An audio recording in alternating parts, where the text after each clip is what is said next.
என் அன்பு குழந்தையே, புதிய வாழ்க்கையை நான் உனக்கு தரவுள்ளேன். பழைய தவறுகளை மீண்டும் செய்யாதே.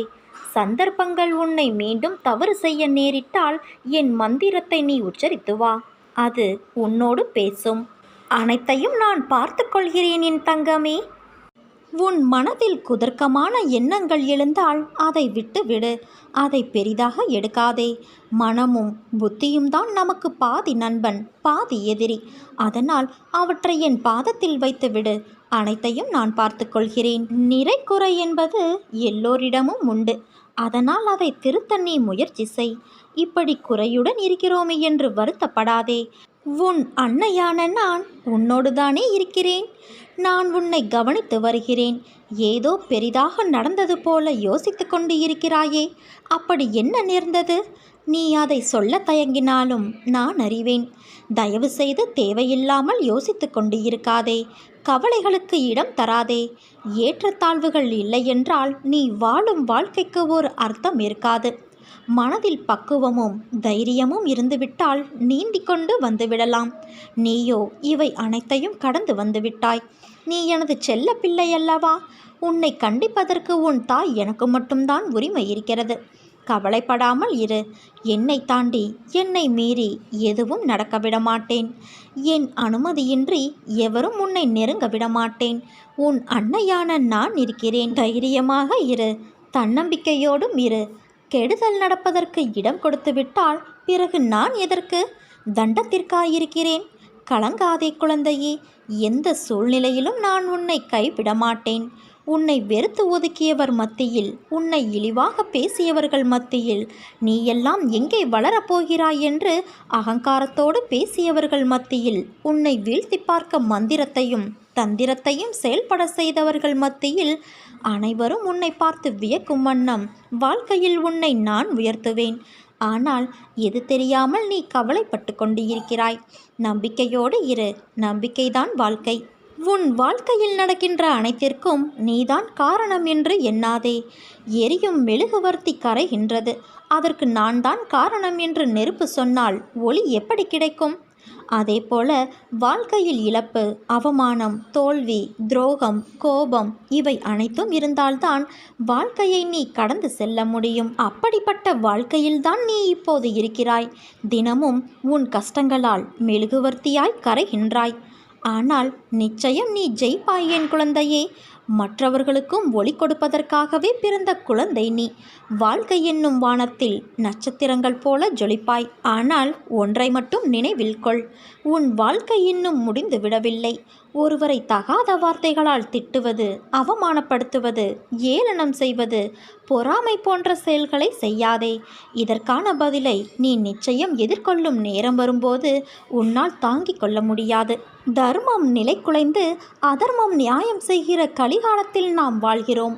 இப்போது நாம் பார்க்கும் எந்த இடத்திலும் நியாயத்திற்கு, நேர்மைக்கு, உண்மையான உழைப்புக்கு உகந்த பலன் கிடைக்காத சூழல்தான் நிலவுகிறது. நேர்மையானவர்கள் அலைக்கழிக்கப்படுகிறார்கள்.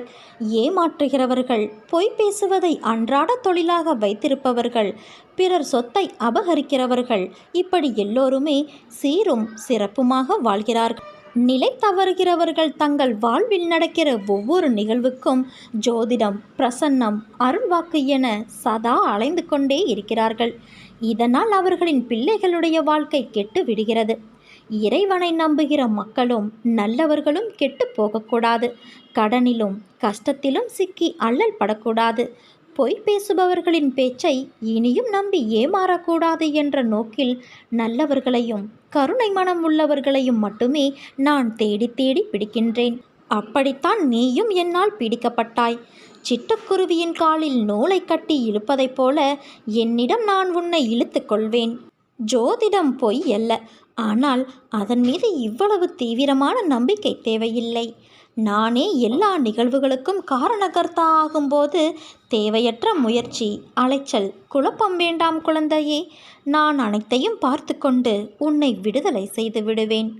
உண்மையான பக்தர் எவரும் இவ்வுலக வேதனைகளை வேதனைகளாக கருதுவது இல்லை.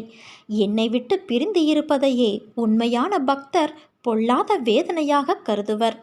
உலகையே பணயம் வைத்து கூட என்னிடம் நெருக்கமாய் இருப்பதையே அவர்கள் முயற்சி செய்வார்கள். சாதாரணமாக வேதனையில் இருக்கும் மக்களே என்னை தேடி வருகின்றனர். பிரச்சனை எதுவுமே இல்லை என்றாலும் என்னை நாடி வருபவர்கள் சிலர் உண்டு. மனிதர்கள் எப்போதும் இறைவனை பொறுத்தவரை இந்த விதமாகத்தான் நாடுகிறார்கள். இருந்த போதிலும் நான் அனைவருக்கும் மருட்கடாட்சம் வழங்கி வருகிறேன்.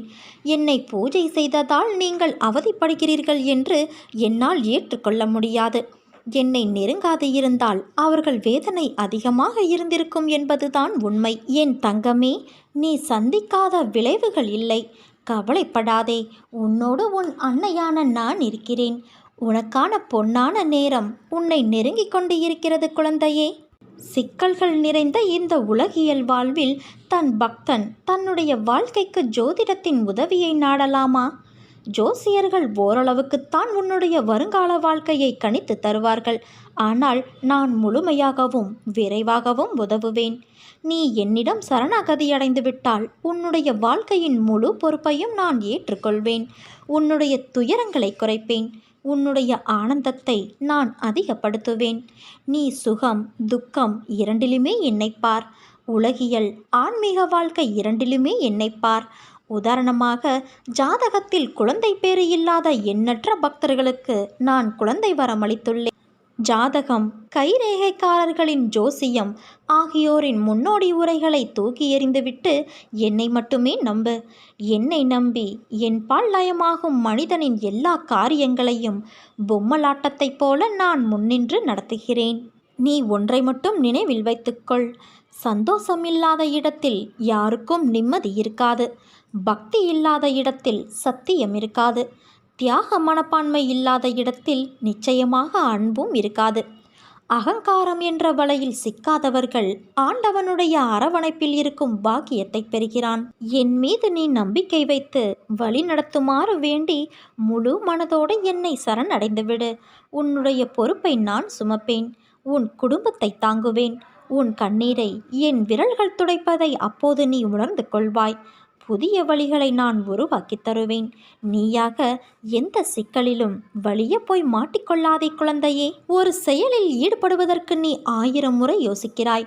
நான் எடுத்த முடிவு சரியா, அவன் வினவியது சரியா, அது நிஜமா இல்லை பொய்யுரைக்கிறானா என்று இப்படி யோசிப்பதை முதலில் நிறுத்து. ஏன் இப்படி நீ செய்கிறாய்? ஒரு பொழுதும் எதற்காகவும் கலங்காதே. ஒரு முறை உன் மனம் சொல்வதை கேள். மாற்றான் சொற்களை உன் செவி கொடுத்து கேட்காதே. எடுத்த முடிவை என்றும் எதற்காகவும் மாற்றிக்கொள்ள நினைக்காதே. உன்னை பற்றி தெரிந்து கொள்ளும் நேரம் வரும்.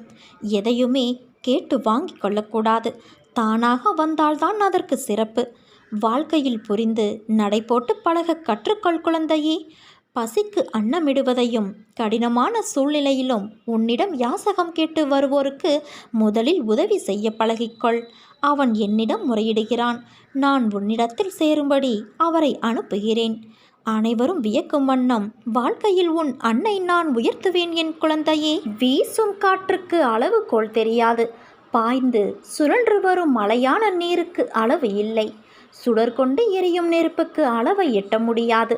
பரந்த ஆகாயத்திற்கு எல்லை என்ற அளவுகோல் இல்லை. நீளம் என்ற பரந்த பூமிக்கு ஆழங்களின் அளவுகோல் இல்லை. அதேபோல நீ போகும் தூரத்திற்கும் கடக்கும் பாதைக்கும் உன் அனுபவங்களுக்கும் அளவுகோல் உண்டா? இவற்றுக்கே இல்லை என்ற போது உன் வெற்றியை மட்டும் உனக்கு நான் அளவுகோல் வைத்தா கொடுப்பேன்? உனக்கான எல்லாம் தக்க சமயத்தில் கொடுத்து நான் வாழ வைப்பேன் என் தங்கமே. நம்பிக்கை வை.